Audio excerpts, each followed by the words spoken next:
नमः। ओम गम गणपते नमः। श्री परमात्मा ने नमः। श्रीमद् भगवत गीता 16वां अध्याय। श्री भगवान बोले,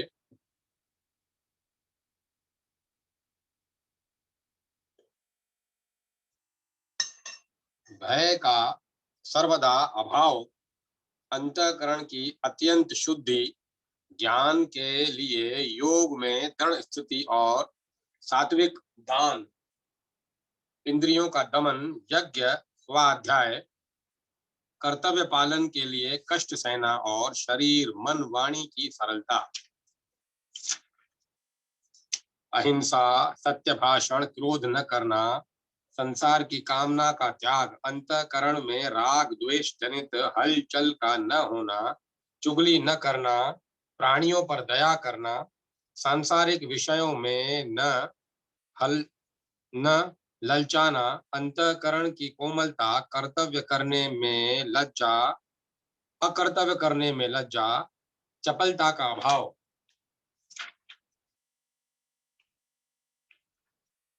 तेज प्रभाव, क्षमा, धैर्य, शरीर की शुद्धि, वैर भाव का न होना और मान को न चाहना।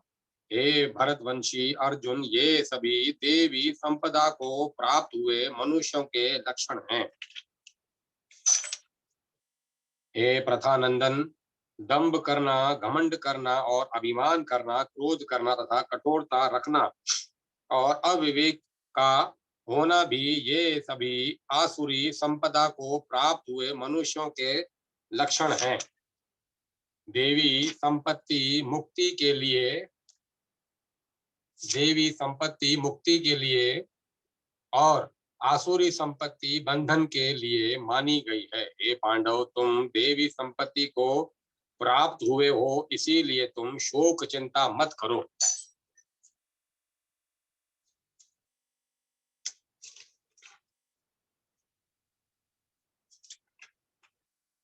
इस लोक में दो तरह के ही प्राणी की सृष्टि है,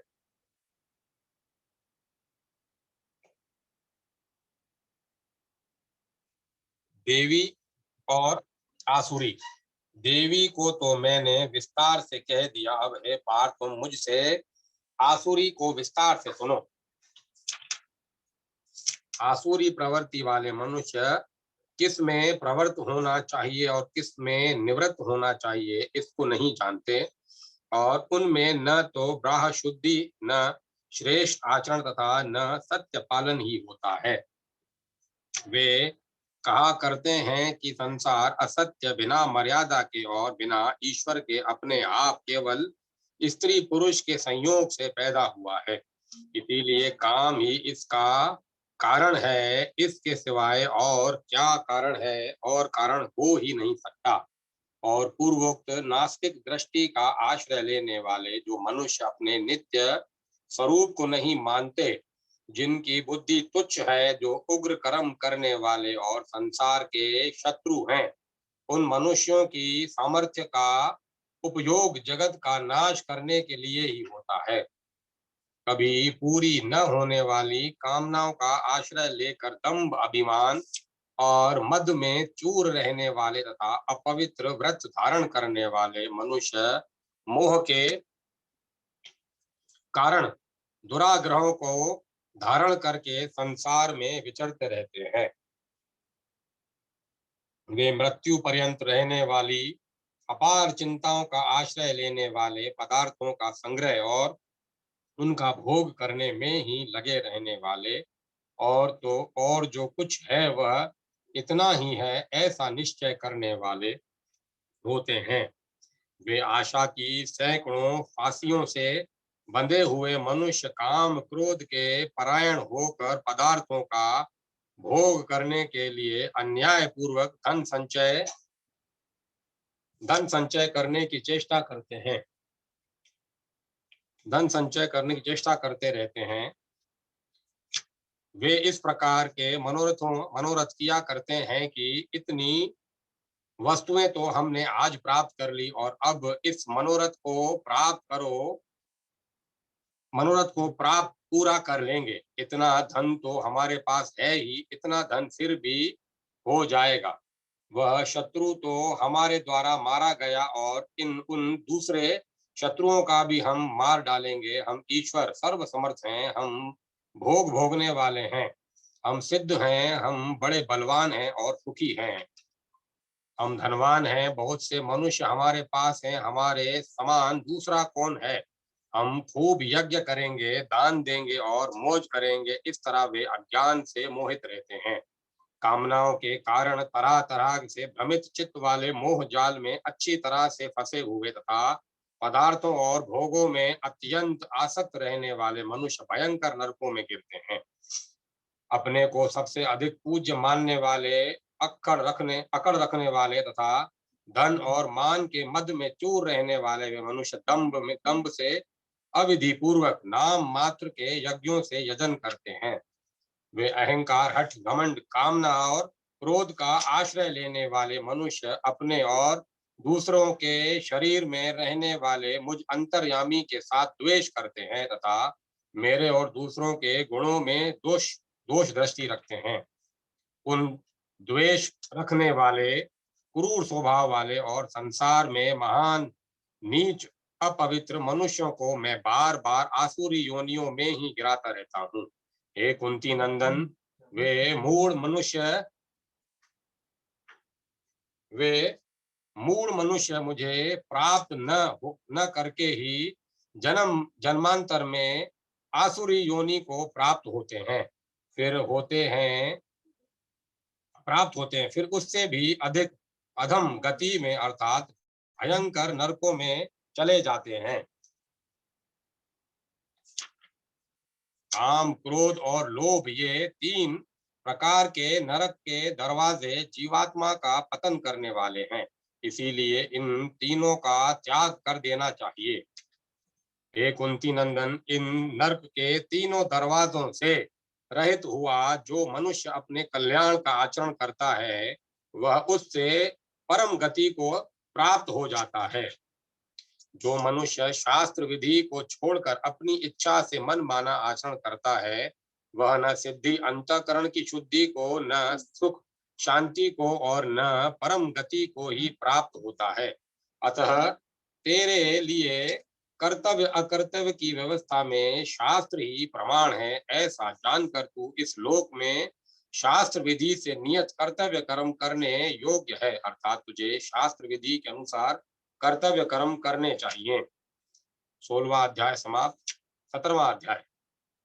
अर्जुन बोले, हे कृष्ण, जो मनुष्य शास्त्र विधि का त्याग करके श्रद्धा पूर्वक देवता आदि का पूजन करते हैं, उनकी निष्ठा फिर कौन सी है, सात्विकी है अथवा राजसी तामसी? श्री भगवान बोले, मनुष्यों की वह स्वभाव से उत्पन्न हुई श्रद्धा सात्विकी तथा राजसी और तामसी, ऐसे तीन तरह की ही होती है। उसको तुम मुझसे सुनो।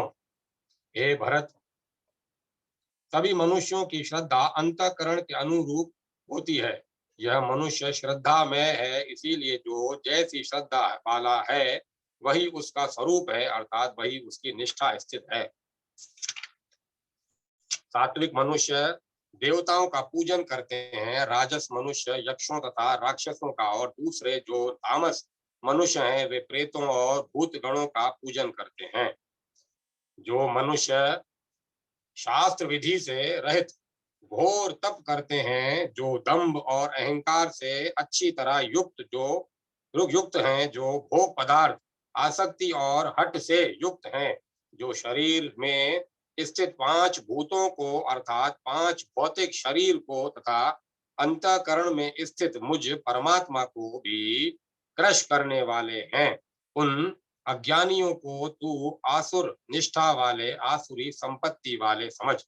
आहार भी सबको तीन प्रकार का प्रिय होता है, और वैसे ही यज्ञ, तप और दान भी तीन प्रकार के होते हैं, अर्थात शास्त्रीय कर्मों में भी गुणों को लेकर तीन प्रकार की रुचि होती है। तो उनके इस भेद को सुन। आयु, सत्व, गुण, बल, आरोग्य, सुख और प्रसन्नता बढ़ाने वाले, स्थिर रहने वाले, हृदय को शांति देने वाले, रसयुक्त तथा चिकने ऐसे आहार अर्थात भोजन करने के पदार्थ सात्विक मनुष्य को प्रिय होते हैं। अति कड़वे, अति खट्टे, अति नमकीन, अति गरम, अति तीखे, अति रूखे और अति दाहकारक आहार पदार्थ भोजन के पदार्थ राजस मनुष्यों को प्रिय होते हैं, जो कि दुख, शोक और रोग को देने वाले हैं। जो भोजन सड़ा हुआ, रस रहित, दुर्गंधित, बासी और झूठा है तथा जो महान अपवित्र मांस आदि भी है, वह तामस मनुष्यों को प्रिय होता है। यज्ञ करना ही कर्तव्य है। इस तरह मन को समाधान संतुष्ट करके फलेच्छा रहित मनुष्यों द्वारा जो शास्त्र विधि से नियत यज्ञ किया जाता है वह सात्विक है। परंतु हे भरत श्रेष्ठ अर्जुन, जो फल की इच्छा को लेकर ही किया जाता है अथवा दम्भ दिखावटीपन के लिए भी किया जाता है, उस यज्ञ को तुम राजस समझो। शास्त्र विधि से हीन, अन्न दान से रहित, बिना मंत्रों के, बिना दक्षिणा के और बिना श्रद्धा के किए जाने वाले यज्ञ को तामस कहते हैं। देवता, ब्राह्मण, गुरुजन और जीवन मुक्त महापुरुष का यथा योग्य पूजन करना, शुद्धि रखना, सरलता, ब्रह्मचार्य का पालन करना और हिंसा न करना, यह शरीर संबंधी तप कहा जाता है।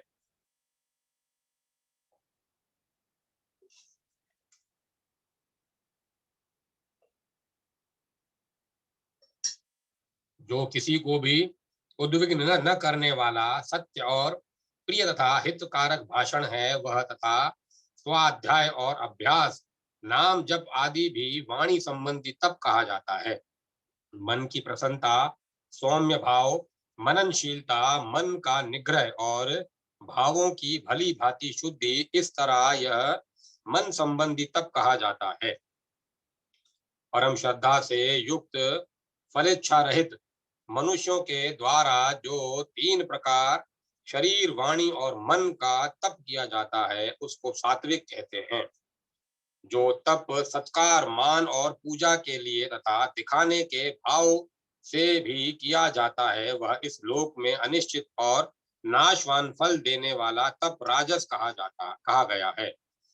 जो तप मूढ़ता पूर्वक हट से अपने को पीड़ा देकर अथवा दूसरों को कष्ट देने के लिए किया जाता है वह तप तामस कहा गया है।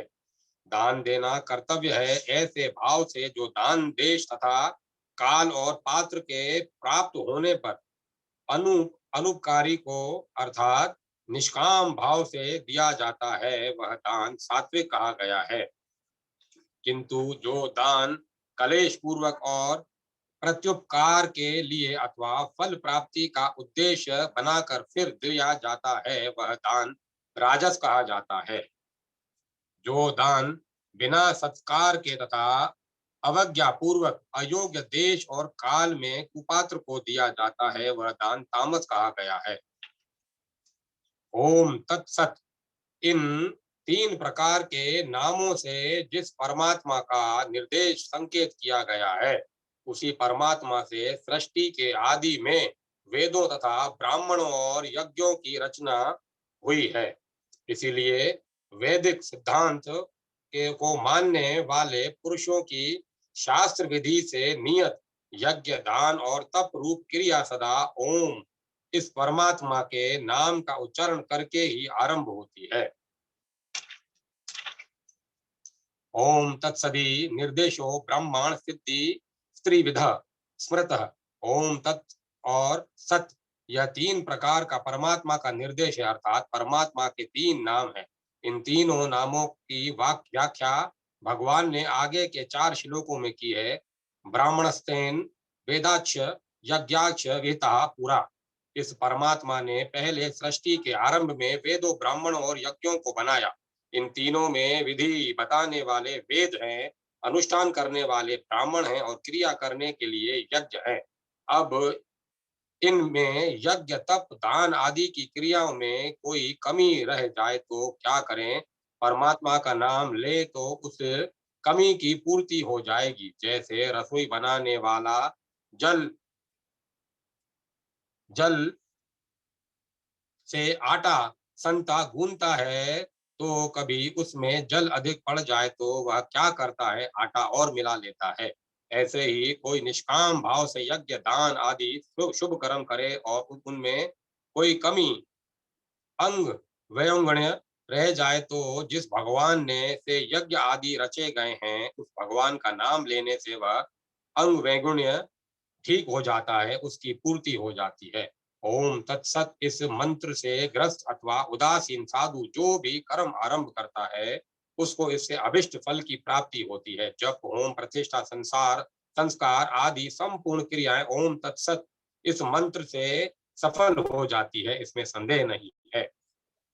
तत् नाम से कहे जाने वाले परमात्मा के लिए ही सब कुछ है, ऐसा मानकर मुक्ति चाहने वाले मनुष्यों द्वारा फल की इच्छा से रहित होकर अनेक प्रकार की यज्ञ और तप रूप क्रिया तथा दान रूप क्रिया की जाती है।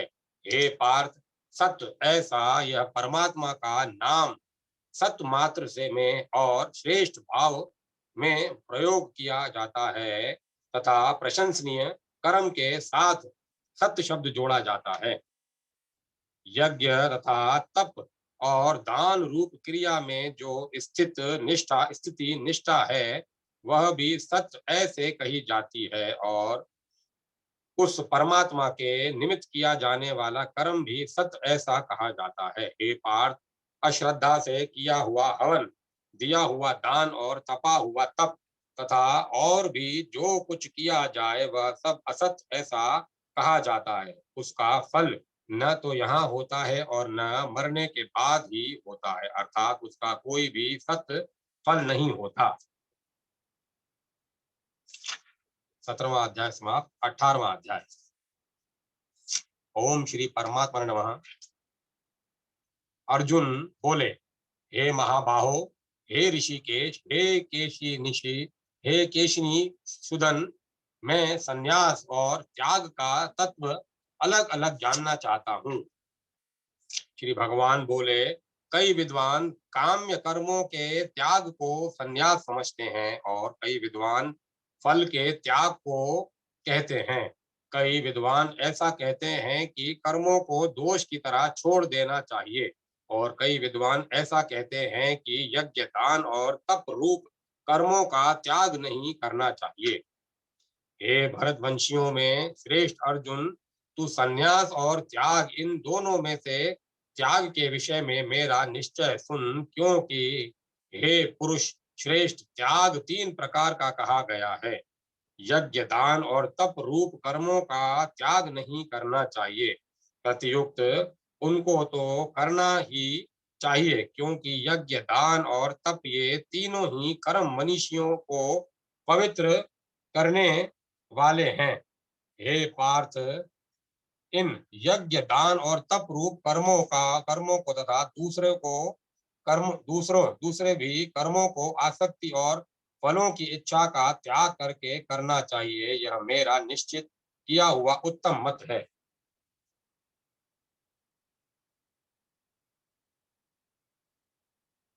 नियत कर्म का तो त्याग करना उचित नहीं है, उसका मोह पूर्वक त्याग करना तामस कहा गया है। जो कुछ कर्म है वह दुख रूप ही है, ऐसा समझकर कोई शारीरिक परिश्रम के भय से उसका त्याग कर दे, तो वह राजस त्याग करके भी त्याग के फल को नहीं पाता। हे अर्जुन, केवल कर्तव्य मात्र करना है, ऐसा समझकर जो कर्म आसक्ति और फलेच्छा का त्याग करके किया जाता है, वही सात्विक त्याग माना गया है। जो अकुशल कर्म से द्वेष नहीं करता और कुशल कर्म में आसक्त नहीं होता, वह त्यागी, बुद्धिमान, संदेह रहित और अपने स्वरूप में स्थित है। कारण कि देहधारी मनुष्य के द्वारा संपूर्ण कर्मों का त्याग करना संभव नहीं है। इसीलिए जो कर्म फल का त्यागी है वही त्यागी है, ऐसा कहा जाता है।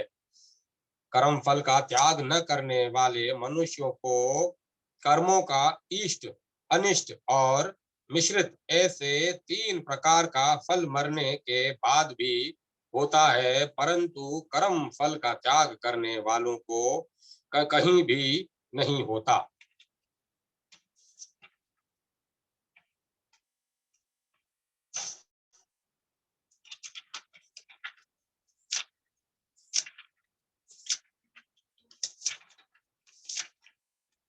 हे महाभावों, कर्मों का अंत करने वाले सांख्य सिद्धांत में संपूर्ण कर्मों की सिद्धि के लिए ये 5 कारण बताए गए हैं, इनको तू मुझसे समझ। इसमें कर्मों की सिद्धि में अधिष्ठान तथा कर्ता और अनेक प्रकार के करण एवं विविध प्रकार की अलग अलग चेष्टाएं और वैसे ही 5वां कारण देव संस्कार है। मनुष्य शरीर, वाणी और मन के द्वारा शास्त्र विहित अथवा शास्त्र विरुद्ध जो कुछ भी कर्म आरंभ करता है, उसके ये पूर्वोक्त 5 हेतु होते हैं। परंतु ऐसे 5 हेतुओं के होने पर भी जो उस कर्मों के विषय में केवल शुद्ध आत्मा को कर्ता देखता है, वह दुष्ट बुद्धि वाला ठीक नहीं देखता, क्योंकि उसकी बुद्धि शुद्ध नहीं है, अर्थात उसने विवेक को महत्व नहीं दिया। विवेक को महत्व नहीं दिया, जिसका अहंकृत भाव मैं करता हूं ऐसा भाव नहीं है, और जिसकी बुद्धि लिप्त नहीं होती, वह युद्ध में इन संपूर्ण प्राणियों को मारकर भी न मारता है और न बंधता है। ज्ञान, ज्ञेय और परिज्ञाता, इन तीनों से कर्म प्रेरणा होती है, तथा करण, कर्म और कर्ता, इन तीनों से कर्म संग्रह होता है।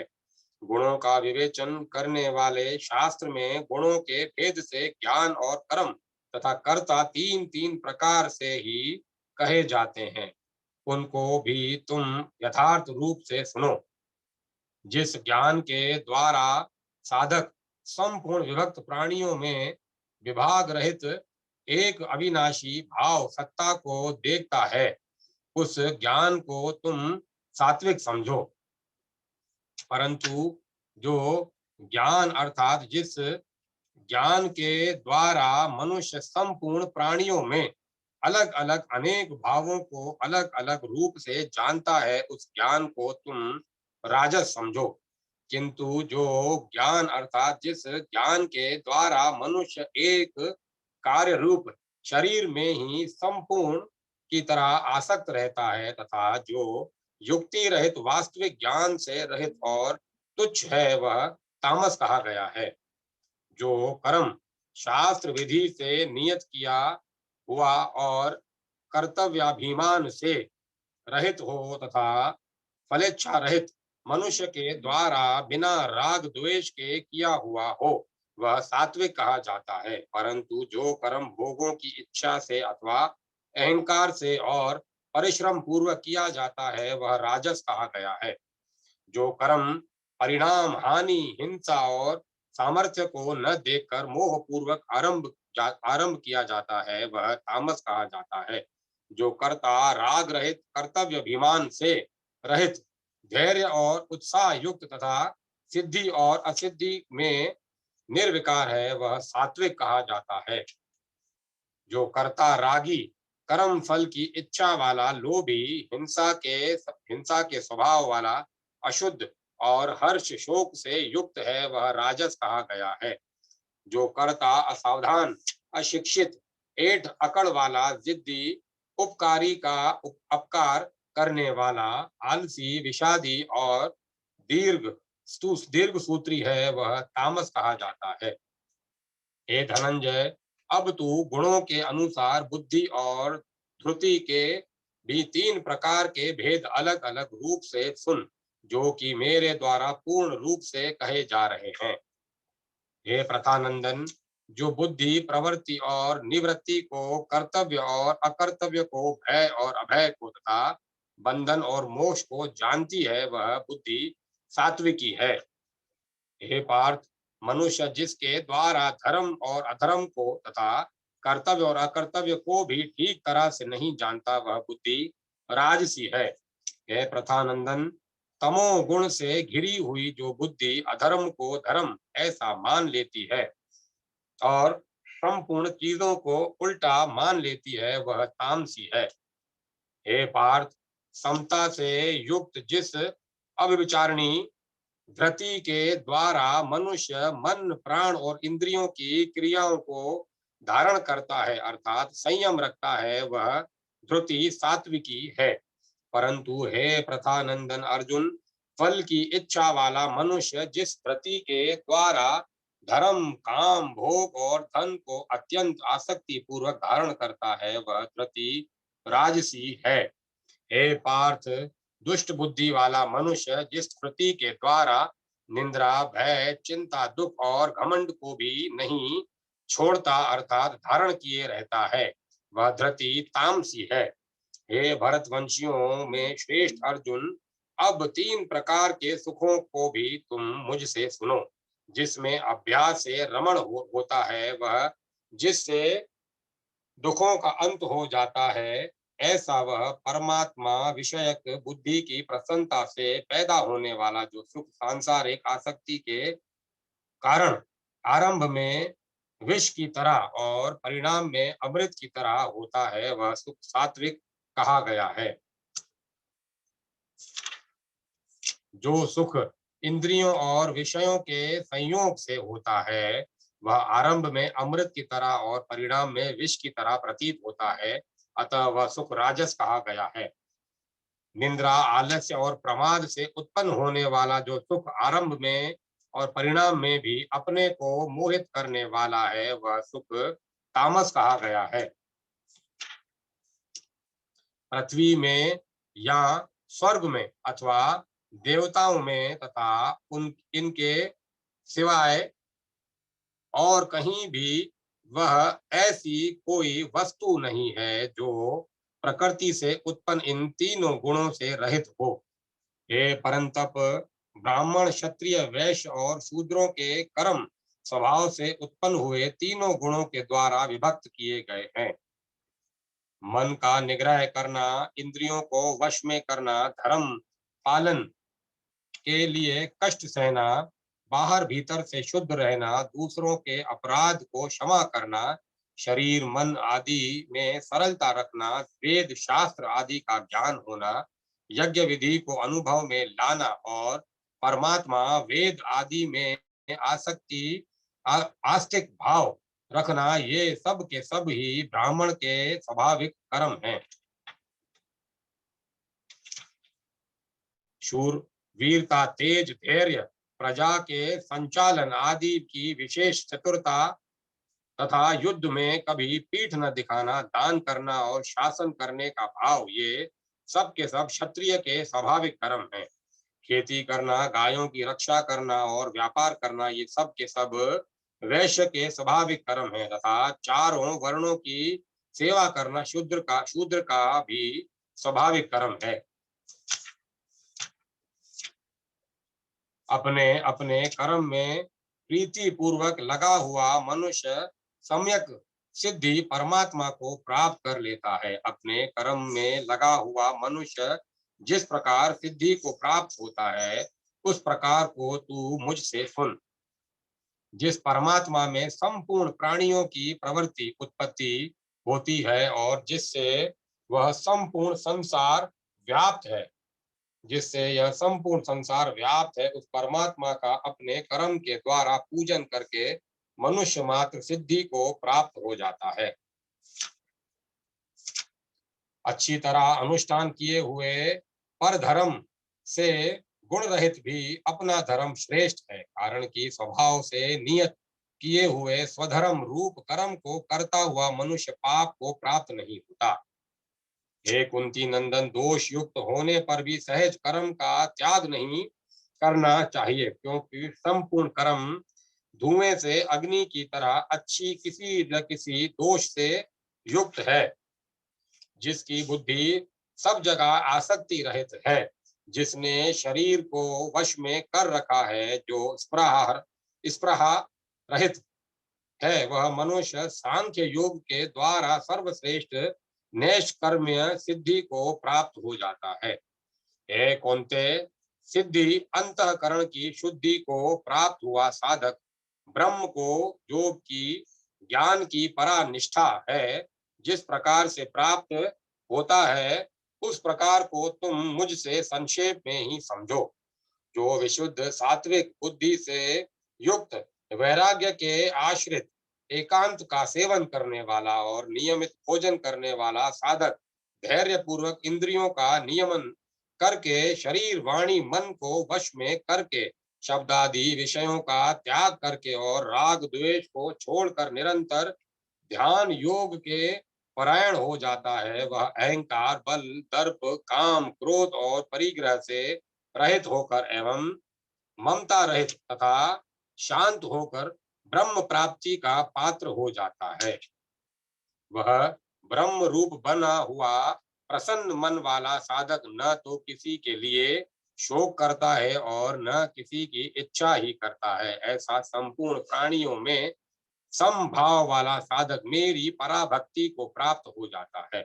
उस पराभक्ति से मुझे, मैं जितना हूँ और जो हूँ उसको तत्व से जान लेता है, फिर मुझे तत्व से जानकर तत्काल मुझ में प्रविष्ट हो जाता है।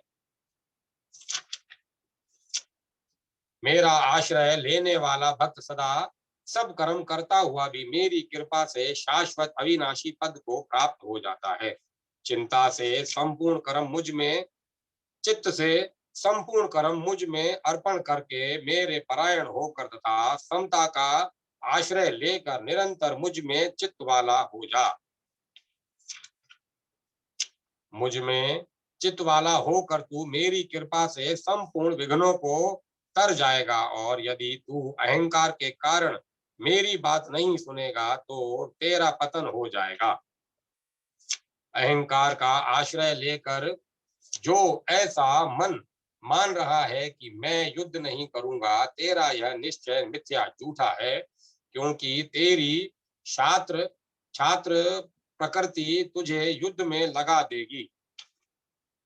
हे कुंती नंदन, अपने स्वभाव जन्य कर्म से बंधा हुआ तू मोह के कारण जिस युद्ध को नहीं करना चाहता, उसको भी तू छात्र प्रवृत्ति के परवश होकर करेगा। हे अर्जुन, ईश्वर संपूर्ण प्राणियों के हृदय में रहता है और अपनी माया से शरीर रूपी यंत्र पर आरूढ़ हुए संपूर्ण प्राणियों को उनके स्वभाव के अनुसार भ्रमण कराता रहता है। तू भरतवंश हे भरतवंशो उद्भव, अर्जुन तू स्वभाव से इस उस ईश्वर की ही शरण में चला जा। उसकी कृपा से तू परम शांति, संसार से सर्वथा अप्रति उप्रति को और अविनाशी परम पद को प्राप्त हो जाएगा। यह गृहा से भी गृहतर शरणागति रूप ज्ञान मैंने तुझे कह दिया। अब तू इस पर अच्छी तरह विचार करके जैसा चाहता है वैसा कर। सबसे अत्यंत गोपनीय सर्वोत्कृष्ट वचन तू फिर मुझसे सुन। तू मेरा अत्यंत प्रिय मित्र है, इसीलिए यह विशेष हित की बात मैं तुझे कहूंगा। तू मेरा भक्त हो जा, मुझ में मन वाला हो जा, मेरा पूजन करने वाला हो जा और मुझे नमस्कार कर। ऐसा करने से तू मुझे ही प्राप्त हो जाएगा, यह मैं तेरे सामने सत्य प्रतिज्ञा करता हूँ, क्योंकि तू मेरा अत्यंत प्रिय है।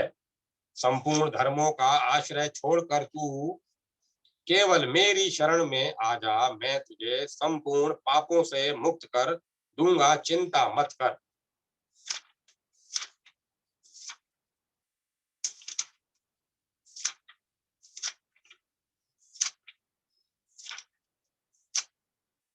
यह सर्वगुरुतम वचन तुझे अतपस्वी को नहीं कहना चाहिए, अभक्त को कभी नहीं कहना चाहिए तथा जो सुनना नहीं चाहता उसको नहीं कहना चाहिए, और जो मुझ में दोष दृष्टि करता है उसको भी नहीं कहना चाहिए। मुझ में पराभक्ति करके जो इस परम गोपनीय संवाद गीता ग्रंथ को मेरे भक्तों में कहेगा वह मुझे ही प्राप्त होगा, इसमें कोई संदेह नहीं है। उनके उसके समान मेरा अत्यंत प्रिय कार्य करने वाला मनुष्यों में कोई भी नहीं है, और इस भूमंडल पर उसके समान मेरा दूसरा कोई प्रियतर होगा भी नहीं। जो मनुष्य हम दोनों के इस धर्म में संवाद का अध्ययन करेगा, उसके द्वारा भी मैं ज्ञान यज्ञ से पूजित होऊंगा, ऐसा मेरा मत है। श्रद्धावान और दोष दृष्टि से रहित जो मनुष्य इस गीता ग्रंथ को सुन भी लेगा, वह भी शरीर छूटने पर पुण्य कार्यों के शुभ लोकों को प्राप्त हो जाएगा। हे प्रथानंदन, क्या तुमने एकाग्र चित्त से इसको सुना? और हे धनंजय, क्या तुम्हारा अज्ञान से उत्पन्न मोह नष्ट हुआ?